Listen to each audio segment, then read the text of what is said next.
Yo, what's going on, people? Welcome to another episode of the Undefeated podcast. The only podcast with 2 undefeated fights, fam. Chatting it up. See, it's weird to do this like this. I want to talk to you like this, but then we have to. This is the style for the people watching it as well. 100%. Listen, we are live. We are here in Saudi, We're bro. in Saudi right now. But then we have to pod because there's so much happened. I say we just go. Should we start with Fabio Woodley? Because the kind of go on. Just before we just say, we're in the Fighters Hotel right now. Saw David Benavidez at lunch. Seen him? You saw him? Nah, Jordan, they all saw him at lunch, and I thought to myself, is it on brand for me to get in his face and say Lions in the cap?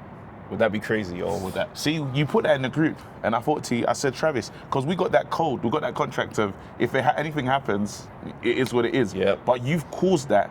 I'm not backing it. That's the one time I'm gonna tell you right now, I'm not backing it, bro. It would be actually insane because he's such a chill brother. Like he's the been coolest, blessed, even with Yard. the whole time. So even Yard hasn't even said Lions in the cap in his face like that. Me saying it is mad. That don't make no sense. Nah, so I'll say it out of the way, though. I know you're gonna say it. When they do the face-off and after the way, I know, of course they're gonna. Lions. Lions. I have no doubt. I have no doubt in my mind there's gonna be a powerful Lions in the camp from you. I expect it, to be honest. 100%. This is getting out straight away. As soon as we finish this, it's getting uploaded. You lot get the beginning. You lot get the first part of the show, and then you get a lock off, and you have to go to the Patreon. But bro, we got to talk, man, because I say we start with Fabio Woodley, bro. Cool, let's do it. I say start with Fabio because the Conor Ben and thing. the new. Conor Ben is pretty much done. Yeah. We spoke about on Monday Night Smoke. Yeah. He did well. We'll probably go back. We'll check back. We'll run back to that. But let's stay and the new. Fabio Woodley, again, as a guy that's done white collar yourself, on behalf you must be thinking about your career and thinking about how little you achieved. I think in terms of you know, it's funny because I went a different route with my thinking after seeing the success. You know what I'm saying? And as a part of the white collar community, I have to say we are so proud of our brother, what he's achieved, what we've achieved. And it did make me look at my career and say, you know, you look at the what ifs and you just have to say, it could only have been world honours. It could only have been world honours, bro. Like I look at my career now, and I'm like, had it not been for stand up getting in the way, you know, and basketball. Well, basketball was before. It's more stand up. You know, you'd have to say better Bivol, me. These men. You know what I'm saying? Man, I'd be right in the mix. I'd be right in the mix, and I don't think I'm just in the mix. I think I'll be right at the top. I'm glad that we're talking about Fabio Woodley right now. Seeing man lie, it's easy to hear man lie when we're in the webcam thing because it's cool, but watching man lie right next to you, you're thinking to yourself, "Raw, can he say this though?" Man said the biggest fighters, but no, bro. Like when we do talk about Fabio Woodley. This is amazing, bro. It's incredible, as in, bro. This achievement, I didn't believe. There was a time when I did say that I wanted to see what him and Dubois would look like. We'll get back to that. I wanted to see what them two would look like in a ring because I wasn't sure who would win. Yeah. That's when Dubois was knocking stuff down. That's right. Right now, I just didn't know this guy was going to be and the new. The thing is, because of the story being so awkward for him, the white collar journey, I don't hold it against him that he got his title on email. It just feels like, you're not supposed to be here at all, bro. This is a beyond achievement. Yeah, you've overachieved on so many levels at this point. I can forgive you being, quote unquote, an email champ like that. That for me, you've gone a different roads to this journey. And became a champion before Dillian, bro. That is mad, and Dillian manages him. But what's interesting is that the next fight is crucial, and I think if he takes the same mindset that Dubois had, because when Dubois got the belt, he was like, I'm not really champion till I fight AJ or someone like that.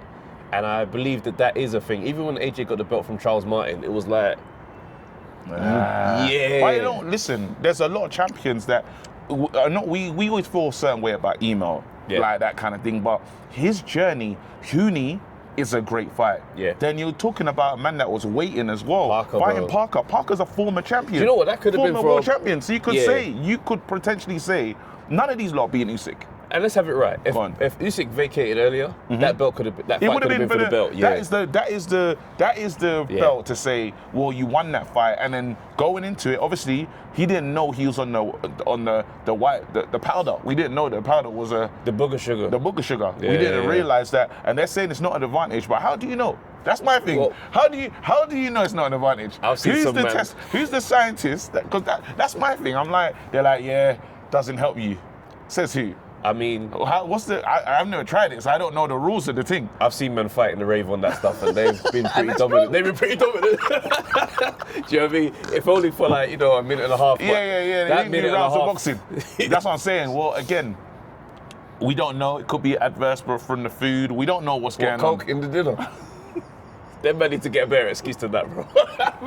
They did lines there while I was eating. And I must have ingested it. Lines in my burger is crazy. Lines in the burger is mad. He said that we're going back to the restaurant to see what ingredients were in the bread. Nah, bro. No, you never know. But I like the fact that you said you spoke about solidifying your championship. Yeah. But where it gets crazy now is there's been a bit of breaking news. Dubois pulled out the Frank Sanchez fight. Yeah. But that's interesting. We know what's going on. I'm not. That route is long. You know it's what? Fabio Woodley. It's easy for me to make. If your first fight as champ is Dubois, you've got to say that Frank Warren does really like Daniel Dubois, and I don't mean like casually, he's my fighter. No, he's more like, you don't understand. Yeah. When it comes to Daniel, bro, everybody is food. Well, everyone on the roster. Yeah, no, but do you know what? The funny thing that he had this little conversation with himself where he was saying, I don't even think this guy's on his level, Frank, because he was talking about Fabio, forgetting he signed Fabio, as in he's one of his, he's used to saying that. That's right, about Fabio, because he's over there. To them, man. So he goes, yeah, but I can make the fight, and Fabio, so all of a sudden, he's in a rock and a hard place because he has all the heavyweights. So which one who's his A? Dubois. But it's like when Lyndon Arthur beat Yard. Yeah. And Frank didn't know how to. Frank didn't even know how to fake it. He couldn't even pretend to be happy for Lyndon. He's like, look, go back in the change room and just get back out there and just run it back and get a rematch done tonight. The guy was sick of how that played out. Yeah. Because even Joyce as well was another one. Joe Joyce. He was so devastated Dubois lost to Joyce. Oh shit, he's got previous with this. That's what I'm saying. This is who he is. If he's got his guy, he's invested the coins in Dubois. Dubois the man for now, and Atoma's the man for later. But what's interesting is that if you sign the guy that's the champion, why don't you feel like he's yours? But I didn't know he was going to be the true champ. No, but remember, I think he's mine as well. The other guy's mine. The one that popped dirty, he's mine as well. That's what I'm saying. He's got so many cards on the table right now. There is no loss for Frank. Yeah. So that's why it's mad that he's got a favourite. So that's why I'm like, maybe him and Dubois, they might have a proper relationship. He was there with him from the beginning. He's been there with him from, this has been the plan. Yeah. Eddie's got AJ, I have Dubois. Dubois is going to be the next guy. He's talking about AJ Dubois from true. time ago. So true. So this has always been, and it was the BT equivalent before DAZN. Yeah. This was the BT equivalent of the AJ show. Yeah. So I've got my version, and then now this is before the money of Turkey Al Sheikh and everything that's happened. Really, so I don't think you can turn off that allegiance, especially in boxing. These relationships, like Fury's a super number one. Yeah. It goes Fury. We're going to talk about the family tree. Fury number one. Dubois. I think you got to go with one of the... Yard. Parker. Nah. Parker was up there for him, I know, but... McCann, because he's got Dennis still signed to him, and we don't know what's going on. Maybe he's up too. Yeah. There's on the booger sugar as well. wait. I think, but then Fabio's not in that ranking, but then do you know what the hard thing about Fabio? How do you write him off? You can't leave him now because he's going to cause a lot of people a bad night. We've seen him, we've seen him, what's that fight when he was in Saudi? Yeah, with the busted up nose and the blood everywhere. No, and he knocked out my man. Yeah. Oh, Fraser Clark you're talking about. Fraser Clark. Even when he fought Delay, he was going through it, took a couple shots in that one. He's definitely someone who I would be concerned about if I'm putting a fighter in with him. Like the Dubois one, if he beats Dubois, We do have a wrecking ball, bro. He's a wrecking ball. Well, this is the thing. So now, because you talk about what's next for Fabio, and if you path out his way, it's Dubois. But then if he beats Dubois, AJ. AJ said, I'm going to make some quick money. He wanted to be on the undercard. Let's pivot to AJ and the Jake Paul and everything and the mad stuff that's happening. AJ was meant to be on the undercard of something. Monumental money came up. Out of nowhere. Out of nowhere. They said they're going to be that crazy, that stupid, and they ran the risk. And they said, we want to fight AJ. We're here. So, all right. So what? It's a mad situation. I mean, AJ, Jake Paul, like, the more I think about it, the more I look at it and I think to myself, how committed are you to being a anarchist you know what I'm saying, being the outlier just in life? Because this is a level of dedication to the cause that I've not seen. The only people that I guess you could put par for par with him on this one is suicide bombers, because that type of dedication is you saying, I'm gonna out myself just so I know it fucks up your thing. Yeah. And that's why I think he is potentially... Or no, it's going to be... Do you know what it is? It's that thing when someone says to you, would you fight my man for that money? You know the jokes that we say? Would you fight Mike Tyson for in his prime? That's right. I would say to you, Raw, would you fight prime Mike Tyson for... How much are they fighting him for? 6 million. Something stupid. I know it's more than that. And then after you'd be like, now we start negotiating the price. But then we probably still say... Nah, because are you going to get to spend that money effectively? That's right. That's the conversation that happens next. Now, what's happened is, I believe Americans, not just Americans, but other people around Jake believe AJ's food. Or some type of food to play with. Yeah. I don't know what dish they think he is. It's peak delusion, bro. It's going to be, one of those cautionary tales when we are talking about it after the fact. But the reality is, it's like, and I think I might have said it on Monday Night Smoke before, it's like there are some people that watch people like Audley Harrison fight, or Amir Khan get chinned and wobbled, and think, I could do this to Audley Harrison. I could go in there and treat him like how, I don't know, it was Matt Skelton or whoever it was that fought him, but they are deluded enough to think they can go and step in. And I think Jake Paul, with the bit of access and dipping his toe into boxing, he probably thinks, you know what, I could get him. Now, if he does, it's the maddest life biopic film we're ever gonna watch. Did you hear what Turkey Al Sheikh said? What? He was on a pod. What did he say? He was on a pod and he says, I need to get rid of Jake Paul. He goes, it's 99-1. He said, I want to get rid of him, or I know that AJ's finished. Is that what he said? Yeah. It was the most honest I've ever seen Turkey speak. Like, I hope it's not AI. No, it was on a pod with the man them, they're laughing. And he's like, look, this guy just keeps being here. He just won't go away. He's not like annoying, but let me just see. Yeah. If he beats, if this man is able to beat AJ, he's a certified fighter. And I have to take him serious from this point onwards. But I give him 1% chance. I give the 99% to AJ. Which is, so he knows that what it is. He's like, he's recognizing, look, this guy's a kind of competitor because he's doing this thing on Netflix. And I'm on the zone trying to move forward, but this is the second time he had to beat he had to take snatch Canelo out of Jake Paul's hands. So we've gone to the negotiation table a few times. You're actually annoying me a little bit. Yes, right. Here's this man. And I promise you shouldn't come through this. If you come through this, then I can't see as an annoyance, you're at the table. Now, you're not coming through this, though. Yeah, no, he's definitely not getting through this. But I see what you mean now in terms of Turkey saying, do you know what? Go over there and mash up that house, bro. Go over there and mash up the building over there, because I'm sick of this guy. I'm sick of it. Like, each and every time I try to make a move forward, he's here talking about, we want to do this. Because the convo's not real after that point. Do you see what I mean? It's like, you give him credit because he's got balls, bro. To get in there with AJ, that takes absolute mad gumpture. But the reality is, Turkey's gonna be like, bro, go over there and beat him up. Because after you've done that to him, anything he says from this point forward in any serious space does not get respect. Why are we like condoning the circus though? It's not that we're condoning the circus, but it's just where we are today in today's boxing. And guys are prize fighters. Yeah. Do you know what I mean? And it's one of those things where it's hypocritical of boxers who are trying to hold AJ and these guys to these standards when they themselves would respond to that email positively. Yeah. Nobody who is in the business of making money is gonna see 80 million or whatever it is and say, "What, Jake Paul? Who do you think I am? I'm going down. You're cool. That's where the real fight happens." You're not. You're just not, bro.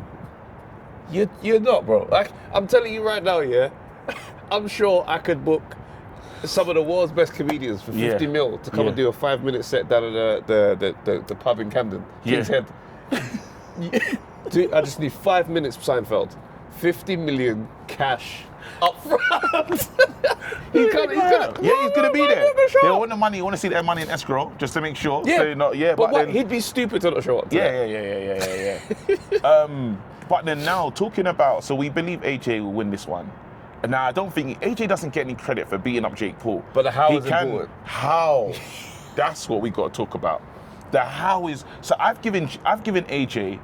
I'm allowing 4 rounds. Now, the reason why I'm saying I'm allowing 4 rounds is because I still want some light entertainment. Okay. So I want to know that it's like you're playing with him. But you're hurting him, but you're playing with him. Just so when it's time to shut off the show, you shut off the show in a way it's like, I wanted to give you guys that came to watch this thing value for your money. If it's like, when the showboating is just so disrespectful. Yeah. If it's on that one, then I could watch a few. I could get to 4 rounds of just taking just like, the I'm piss. just taking the piss. That's mad. You know what? Hold that. Talking shit to him. Just. But then again, I don't think the people are gonna understand AJ was playing with him. No. They if AJ's doing clear showboating, like he's in performance mode, then I know we can enjoy, because he's prolonging this, talking shit, talking to people ringside. This is your guy. You look take it. Then I'm like, brother, live life. But if man's in the trenches on some, if he tells us at the thingy, he's in his corner and he says, "I'm knocking him out now."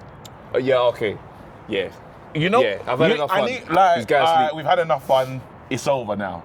You see stuff like that. It has to be a humility. This is the same guy. I got your hat. Yeah, he violated. Floyd was mad. Floyd's hair wasn't ready at that time. It wasn't internet ready. It was the new state, the turkey growth. Remember, we've been saying the words out here, and we realised it's their thing. Bro, when we went to the taxi, man was in there joking around. Man's like, okay. Man said it, and then my man was just, the driver responded normal, and it's just like, oh yeah, this is their thing. We just be saying on some joke. Hey, also, I gotta bring this up, bro. My man tried to come through customs with a ham sandwich. Fam. Hey, this year. So I bought my sandwich on UK, and I bought it on the plane. I planned to eat it on the plane, and then the plane food weren't too bad, so I thought, you know what, let me just hold on to my sandwich. When we get to the hotel, I'm gonna be hungry. That's actually gonna make sense. We have room service though. I know, bro, but listen, I'm like, what am I gonna throw away? So anyway, with the plane lands and they're doing all these signs about bringing pork on, and I'm thinking to myself, brother, I ain't got no pork, bro. What are you talking about? So I'm bagging up my WH Smith bag, and I look at the thing and it says ham and egg club sandwich, and I'm like, no. Wait, that's mad. And they're doing big talk like, you have to, it's illegal to bring this into the country.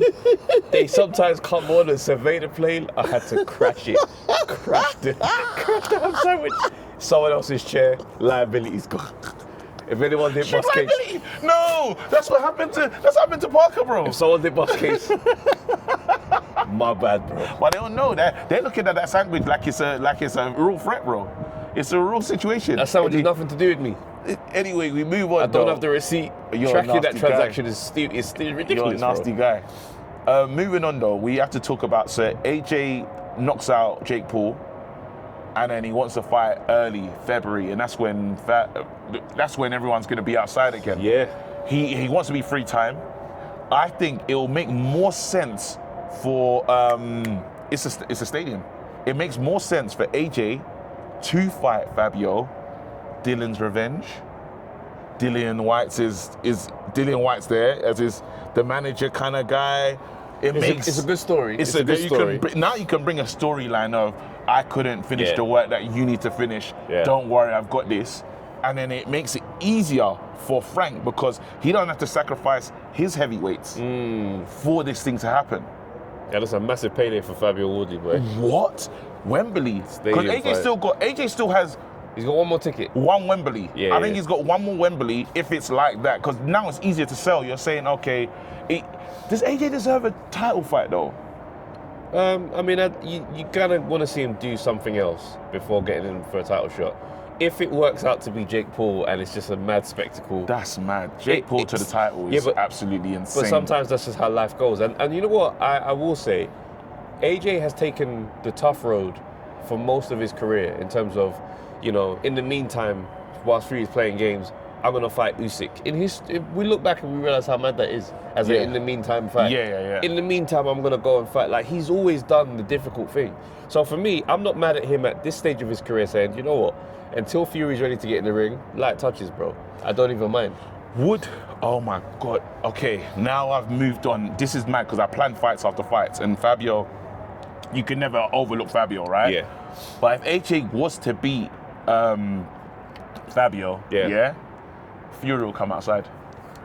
Because Fury now can go and fight again, win a title. This is now these two fighting for something significant. Now it makes all the sense in the world. Yeah, but are you with me? The problem is nothing has to make sense for Fury to say no, because that man will say no to fighting AJ. No, but AJ winning a 3-time title, he'd want to take it off him.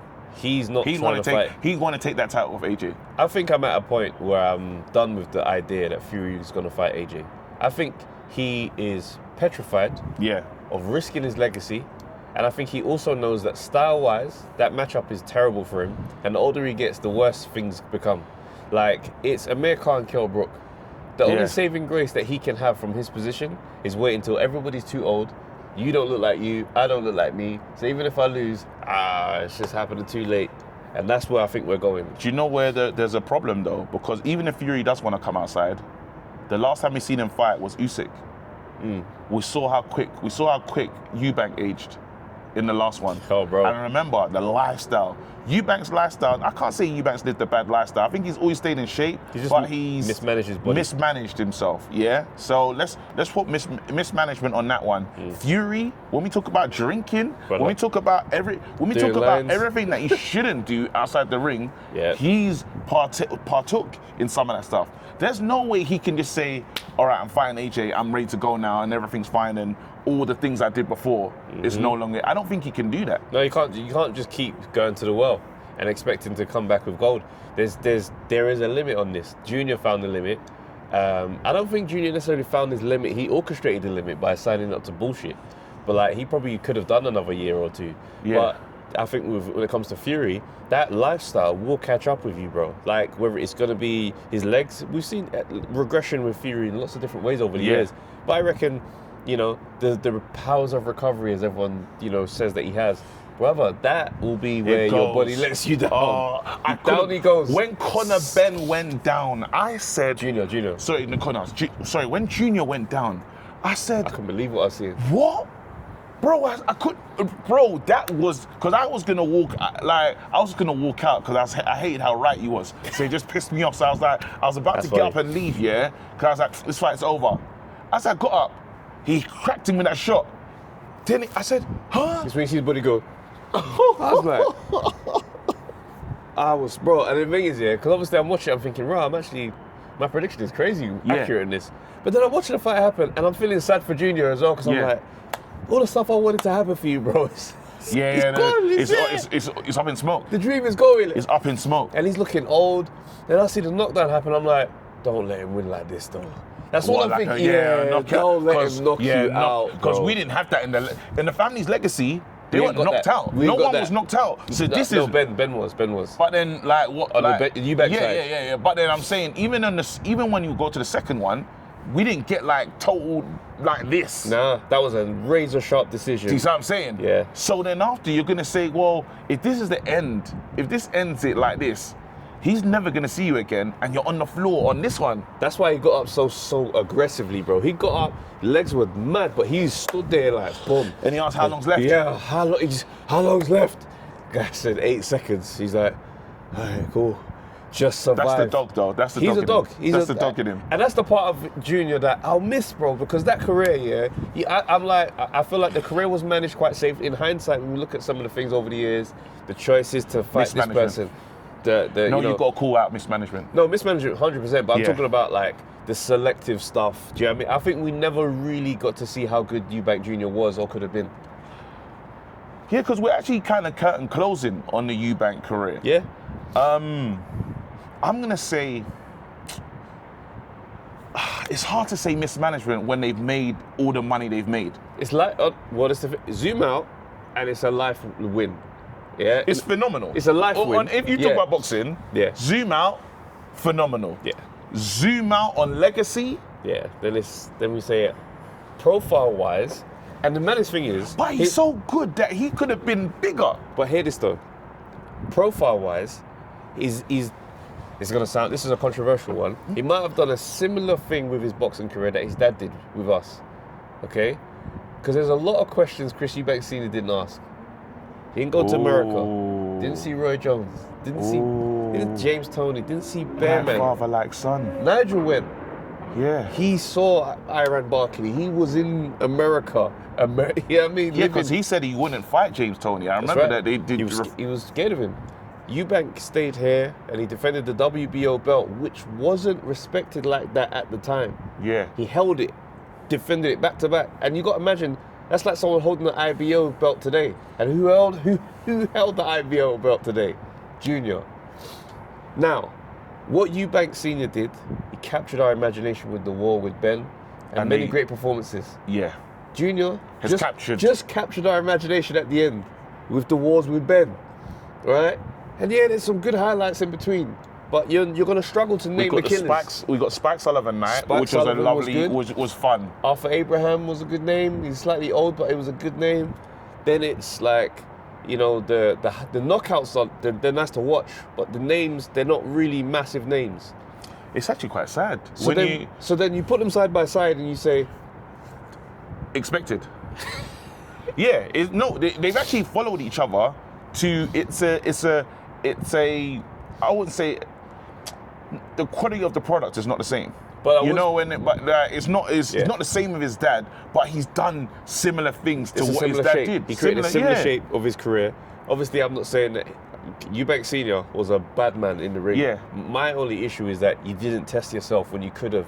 Should have went to America. Roy Jones said he was very aware of Eubank and looked at him like, I'm paying attention to what my man is doing over there, because he was a bad man in the ring. But was it what happened to him that took that away from him? I feel like this was. Was it?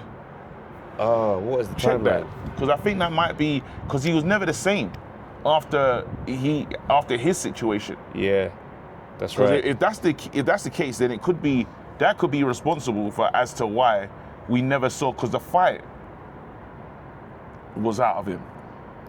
Michael Watson. When's Watson? Well, the thing is, the first fight was 1990. Michael Watson happened in 91. Watson, there you go. But the first fight, they're sitting there and they're having that press conference, and James Toney and them are on the live stream. Yeah. And James Toney's cussing, "Oh, y'all UK fighters are bums. Y'all got nobody. Y'all this, y'all that." And they both sat there in silence, bro. Yeah. And Nigel was kind of like, "Yeah, keep talking," or something like that. But Ben Eubank just didn't have any words. And we know, in hindsight, we can look at it and say, no, he was rattled. I'm not going to give you that, though. The reason why I won't give you that is because he wants to lead someone to the emotion. Think how we know Eubank now. And this guy's chatting shit. Unless he's going to say something profound, he's more thinking about this is when Nigel Benn, he's more thinking about him. Yeah. He's not going to take his mind. These men are cerebral. I'm going to give the Eubank family, when it comes to saying and moving things and deciding how people are going to feel in this moment, he's focused. His focus was on him, because this is part. Is it when he's back to? No, not that one. It's a TV. There's a TV presenter on the show, and they're on a panel together. Have they fought? Is this post? What is that? Have they fought? We need to know when we it need to check happened, the timeline of the because events. then, if I'm gonna say, when it comes down to making sure and rattling someone, yeah, he's either working on this guy, or he's not just going to respond to the buffoonery and the clownery that he's seeing from. He might just sit silent. But then what was bad about it is when the mistake that Eubank made is just admitting that he was, because he didn't want to fight him. He didn't want to go to America. That was a. Okay. When does this happen? The James Toney arguing with Chris Eubank and Nigel Benn. Let me see. It's not going to tell you when it happened, is it? Yeah. That's annoying. It's a tricky It is one. what it is. Yeah. We'll come back. You lot, comment section, help us out. Yeah, let us know when that was. It's the Jonathan Ross show, that's it. With Nigel.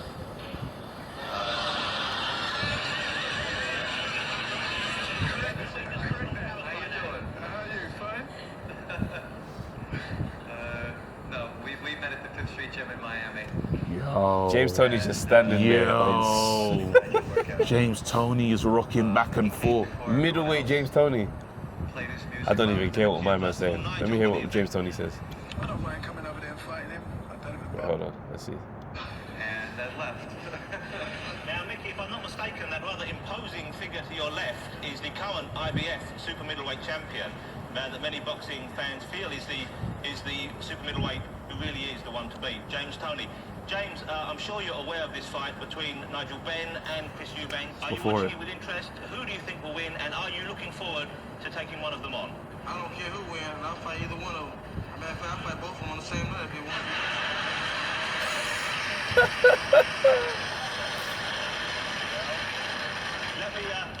Let me ask the guys if they have something to say back to you. First of all, Nigel, what do you think? I don't mind coming over there and fighting him. I've done it with Barkley, Robbie Timms, Doug DeWitt. I'm not scared of him. I'll come over there and Let me fight tell you him. something. I'm not Iron Barkley, I'm not Doug DeWitt. We come over here, That's cool. I'll see you soon. Let me ask for Chris Eubank's response to your statement, sir. Chris, what do you have to say? What do you have to say? Chris, what do you have to say to the current IBF super middleweight champion? I'm the best. When I see you, I'm gonna beat you in your mama's ass. Yeah, that's Chris. I'm telling you, that's Chris. Remember, he's in. We just have 2 minutes. Bro, I'm sorry. sure. No. We're going to disagree on this. If you have any Hold on. final comment for fight fans over here, how do you regard the WBO and the WBC titles? But the WBC stands for We Be Crooks. The WBO, we don't even count that. I'm the real champ. I'm the crown champ. They gotta fight me. The only way they're gonna make some real money is by fighting James Toney. I'm the $1 million man. If they wanna make some money, they gotta fight me. That's what it all comes down to. Thank you very much for your time. I think That's before the first one. It's after the. No, it's after. That's after the first one. Because he said, what do you think about the hold on. The WBA, the WBO, and the WBC. What do you think about those two belts? Now, I believe that was the second fight where that was the belts on the line. We'll check WBC and WBO. The first one only had the WBO. There we go. Cool. So it's after Michael Watson. It's after all of that. Cool. We got it. So, but I'm now going to say, even watching that interaction, he's thinking about my man. No, he's not. He's thinking about, bro. I'm telling you. I think he's concerned, bro. No, he's chatting chilling. He's chatting to him. He goes, "What do you think about that?" He doesn't say anything. He goes, "I'll beat you and I'll beat your mama's ass." Yeah, bro. No, it's a violation. No response. It's a violation. But you've led me. Remember, them man are always in control of the presser. But is what I'm saying. But you already seen Nigel, like his son. Nigel, I've got a I'll come over there. I'll come over there. Like Aaron Barkley, I'll do it before. I'll come over there. But what's don't get different? nothing from him. We have the beauty of hindsight. Senior has already said, I didn't want no parts of that guy. So we can put that into this moment and say, okay, there's a part of you that's going through the motions and saying, okay, me and you. And then there's a part of you that says, I don't want to do this. So I'm not going to feed it. No, but I think if we got an upcoming fight, there's no way. If you're there for Nigel, I'm not thinking about my man. There's no chance. Yeah, but that James doesn't Toney, mean- I'm going mental. But that doesn't mean no response though. No, I'm not responding. Have you ever been on road? Yeah. Of course I have. No, hear me. Yes. Have you ever been on road and someone wants to scrap and Yeah. you know they will batter you, bro. Yeah. They're in your face and they're talking. It's not necessarily there yet. I'm fighting though. But you know if you say one more thing, it's a scrap. But then I can't speak. I'm fighting. Okay, cool. So I Cool. couldn't speak Well, to listen, that. I'll be real. I've been in a situation where me and my man squared up to scrap. Donnie's in my face talking about say something, and I'm like, brother, Listen, hello? Bro, I'm navigating this thing like, I'm trying to keep my form. But at the same time, I don't want this at all. I know exactly what you're saying, but the mistake that I'm making is I'm fighting. That's the problem. I'm not gonna try and I'm having the Nigel Benn response of I'll fly to America now. Who booked him? So I feel set up. I'm mad at everyone now. Yeah. Do you know what I mean? Because you know what I'm gonna do in this situation. You know what I'm on. Yeah. Let's because it's getting dark and stuff. Yeah. Let's quickly try and wrap this up and talk about Benavidez. And we're going to be back. We're going to make sure we'll do it live anyway. Yeah, so Monday Night Smoke. Sunday Night Smoke. Yeah. Yard Benavidez. This is what we're here for. Yeah. Before we get to Yard Benavidez, just quickly, Conor Benn said on the interview that they contacted Chris Eubank about a trilogy. Yeah. Contacted Eubank about a trilogy. Eubank said, if it's not at 168, I don't want it. When they called back, they said he hasn't answered any of their calls. I think it's more we're getting into embarrassment time now. We're getting into embarrassment time. It's just letting them know. I think it's like to put the flowers down. You already hurt, man. This is just, like now it's just super winning. Yeah. Super just, it's taking a piss, really. But Yeah. I hear it. Again, the spores of war. You man done what you need to do. It's nasty. Don't talk to me no more. 168. 168, he ain't gonna. And if Conor is greedy and goes to chase the money, he's a fool. Yeah. If he goes and has that fight, unless he wants, if Conor's willing to cash out, which I don't think he should do. We was talking the other day. He said you're seeing him at the right places, getting to the right parties. The PR's better. He's now looking like a superstar. Yep. This will be shambolic. I just hope Conor don't stay too long. He's not a middleweight. That's the part you're never going to be able to sell. You're not going to put him in with Janibek and all these guys. I don't think he's built to be a 160 guy. I think this is a fight that's the one for you. You and him are built for each other. That's it. I don't want them to get too excited and think, if we got to 168, because if we got to 168, kiss 147 goodbye and potentially 154. It gets weird. And then we're doing this weird. Remember when Adrian Broner jumped weight and just fucked up his whole career? Look at AB now. Cooked. That's interesting. Yeah. So quickly on this, man. Let's quickly have our say on this one. It's massive, really. Benavidez Yard. Yeah. I'm here because I want Yard to win. I'll say that. I want Yard to win. In terms of when you talk about the Boatsy thing, let me quickly talk about this actually. On the Boatsy thing, Boatsy hasn't dared to be great in title shots. Yeah. And it's not like you could see the method behind the madness. Someone's doing something, say, let him cook. Whoa, what have we cooked? We've done nothing. It's like that scene in the show where I didn't turn on the oven, bro. Do you know what I'm saying? Like right now, the food's just been there. And it's like, and all it's done is the food's like, because it's not been in the fridge, it's getting bad. And that's how I'm looking at Boatsy. That unfortunately, I hate to sound this rough about his career, but it looks like serious regression. Whereas I can say, Yard is dared to be great twice. He's going for a third time tomorrow night. Yeah. Yeah. This is like, if he doesn't do it, what can I say? That's what it's going to be. Yes, he could have been a nearly man, this, that, and the other, but then this man is still gone ahead of what Boatsy's done. Now, these two still need to meet each other and see each other. Yeah.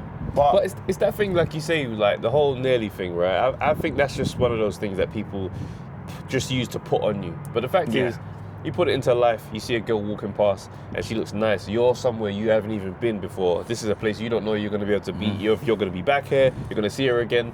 The curiosity is going to get to you. If you go and talk to her and she rejects you, you can forget about this whole day. Maybe not today, but you won't look back at this moment and think, if only man just could have said something. Yeah. The minute you find out she's not on it, man, move on, case is closed.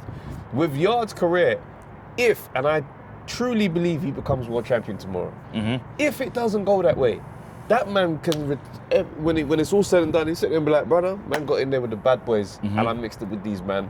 It was what it was. I started late. I started late in the game. Yeah, I feel like it's crazy because I feel like we've been afraid of this conversation for such a long time. And it's like, not like it's coming to the end, but we are getting into the final chapters for these guys. If he loses tomorrow, then the chapter will be sadly coming to an end in his couple UK fights that he'll get, but then in terms of who's going to give him that shot again. Yeah. So I think the only route back to a world title after that would be to a case of clearing out these guys in a resurgence. Yeah. To show, yo, I've done some different things and now we're back here again. So it gets a bit tricky, but again, when Benavidez unbeaten, bro. And when you talk about weapons and things that he does have, the only thing that surprised me in the face-off is he sounded like he was ready for a war. And if he's going to go to a war, he's putting himself into some risk. That's a risky road. That's for me. Yard more so. That's a risky road. Like if he decides to outbox Yard, because I don't think, like, even though Conor surprised me and stuff, the bottom line is Eubank could have moved the way he needed to.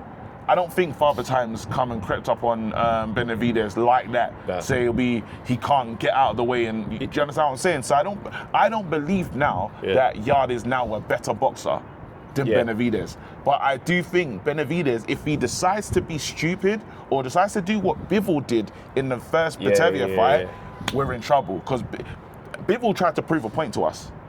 I can mix it, and I'm as strong as he is. Yeah. And he played into my man's hands. When he started rotating and turning and you could see, this is the fighter. Yeah. This is the bruiser. See, the thing is, Benavidez isn't really a stick and move type guy though. He can box. Do you know what I mean? He has a great boxing IQ, but he's not a stick and move guy. To the point where if he goes toe to toe, it's going to be completely foreign for him. Yeah. This is also a part of his game. He's a pressure fighter. He throws a lot of punches, high volume. But I think what people might not expect from Yard, and I think he's going to do tomorrow night, is sit in the pocket with him. Sit in the pocket up close, catch and shoot, catch and work. I don't think he's going to try and dance around the ring and go the long way around. Does that go in his favour? I think Yard is an underrated guy in that middle range. Yeah. Do you know what I'm saying? In that catch, because remember, he's got a reach advantage that he's going to have to go under.